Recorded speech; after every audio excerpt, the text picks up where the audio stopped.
শাহরুখ খান তার নিজের একটি মুভির টাইটেল অ্যানাউন্সমেন্ট করেছেন, যার নাম কিং। মুভিতে এসআরকে এর সাথে সুহানা খানকেও লিড রোলে দেখা যাবে। কিং মুভিতে শাহরুখ খান যে লিড রোলে থাকবে এটা তো কনফার্ম।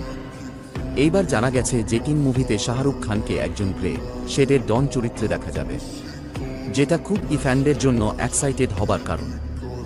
ডন আবার ফিরছে, যার পুরনো রাজ্যে, এটা ভাবতেই গুজবাম্প ফিল হচ্ছে।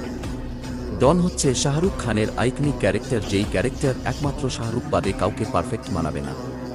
সেই ক্যারেক্টারে শাহরুখ খানকে প্রেজেন্ট করতে যাচ্ছে ডিরেক্টর সুজয় ঘোষ কিং মুভির মাধ্যমে। অলরেডি মুভির characterization complete, look test complete. আর কিং সিনেমাটি the king of the world মানে আন্ডারওয়ার্ল্ডের ক্যারেক্টারের উপর নির্মিত হবে।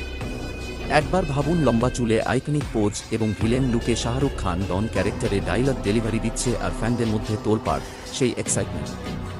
অলরেডি পাঠান ওয়ার খ্যাত ডিরেক্টর সিদ্ধার্থ আনন্দ ইন্টারন্যাশনাল স্ট্যান্ড টিম নিয়ে অ্যাকশনের কাজ শুরু করে দিয়েছে। মুভিটি শুটিং শুরু হতে যাচ্ছে এই বছর সেপ্টেম্বরে। মুভিটি হাই ভোল্টেজ অ্যাকশন ও ইমোশনাল ফিল্ম হতে যাচ্ছে। মুভিটিতে শাহরুখ খানের পাশাপাশি শাহরুখ খানের মেয়ে সুহানা খান থাকবে।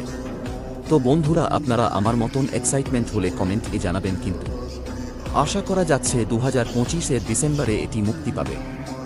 সো ফ্রেন্ড, রিভিউটা ভালো লাগলে আমাদেরকে সাবস্ক্রাইব করতে ভুলবেন না, আর এমন ভিডিও পাবার জন্য বেল আইকনটা প্রেস করে দেবেন, যাতে ভিডিও আপলোড হলেই আপনি সাথে সাথে পেয়ে যাবেন। ফিরছি পরের ভিডিও নিয়ে।